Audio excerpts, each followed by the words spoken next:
Good morning, everyone. I'm back. It's almost 10 o'clock. It's 9:57. I just turned on my apps, and this is Tuesday. Now, you might be seeing this video Wednesday morning because I'm going to be working a little bit tonight, too. So I'm going to go at it today.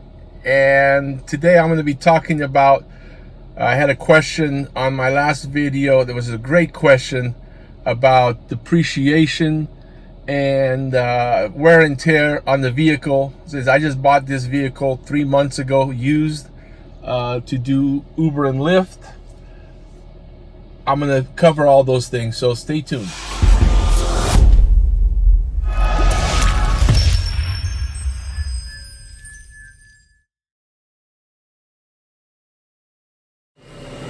While waiting for my first call, it can be in the garage today. We're getting a new city, getting a new driveway and landing because of a little bit of a water main break we had last month, and of course it happened while I was out of town. So, but they're taking care of it. That's the most important part. Right? I'm parked here waiting for the next request, and someone asked me a question regarding depreciation, wear and tear on the car, and is it worth it? In my opinion, this is my opinion, it is. And I'll tell you why. The cars are a depreciating asset that are going to go down in value, even if you keep it in the garage and polish it every weekend. Unless you have a collector car or an older car that's already taken the depreciation and is coming back up, something that's at least 25 years old, it's going to go down in value. I purchased this car 3 months ago with only 13,000 miles. I've already put 5,000 miles, more or less, on this car. 2016 Toyota Camry Hybrid.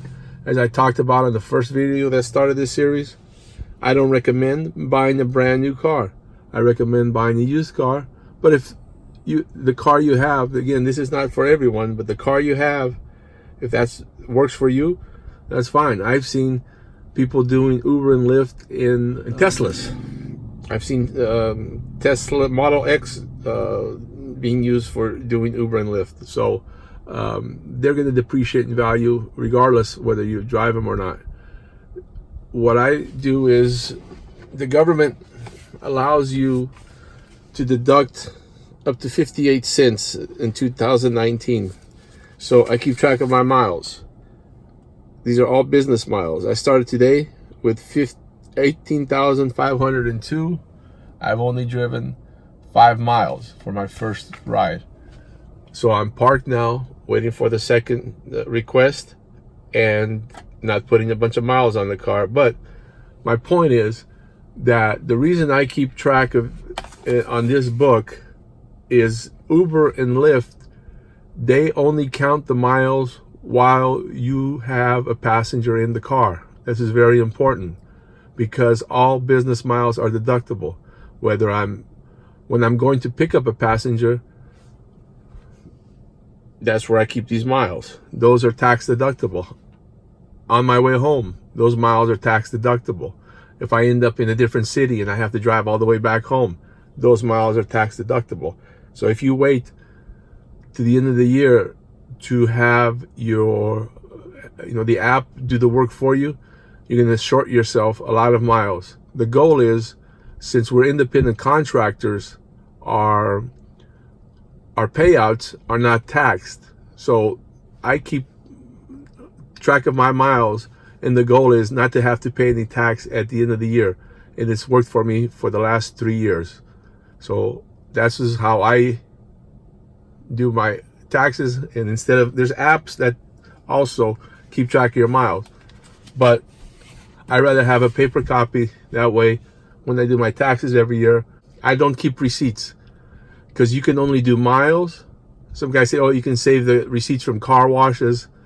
The miles at 58 cents a mile, that allows, the government is allowing for depreciation, for wear and tear, for insurance, for basically everything.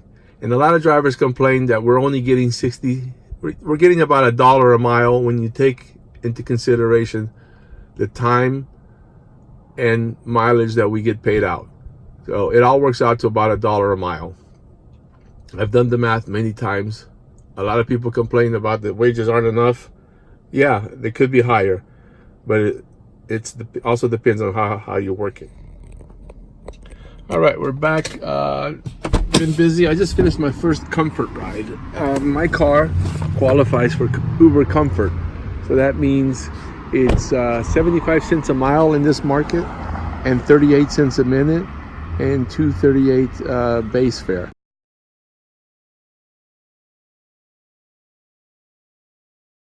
So another good reason to have a Camry hybrid or a mid-size car that's newer. And comfort, I don't think, is in all markets, but if you have a compact car, your car will not qualify for Uber Comfort, and that's the best paying other than Uber Black. So you have Uber X, Uber Comfort, and Uber Pool. I don't do Uber Pool rides.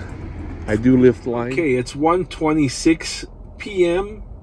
and this last ride, I'm only like 3 miles from home, so I am going to go home.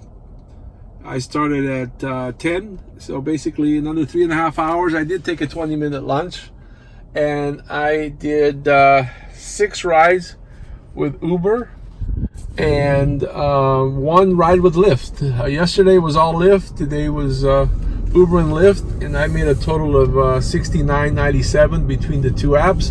And I'm going to be coming out later for another few hours, so I'll show you the update a little later. Okay, I just got a request. It is now 6:53.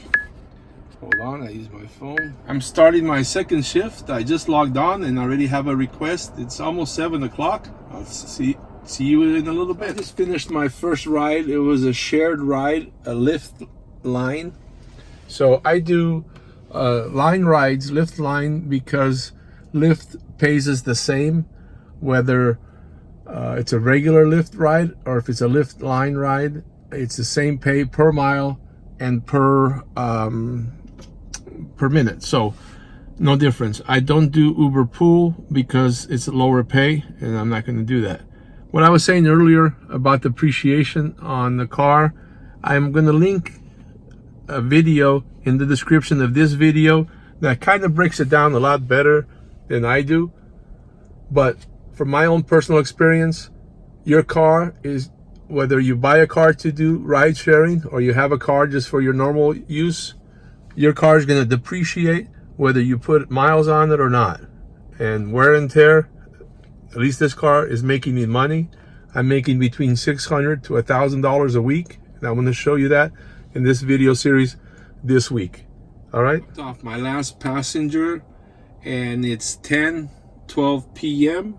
on Tuesday, and my mileage is 186.17, and I'm about 8 miles from home.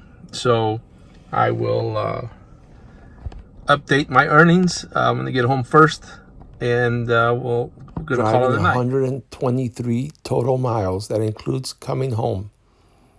I made $82 on the Uber platform. Didn't get any tips.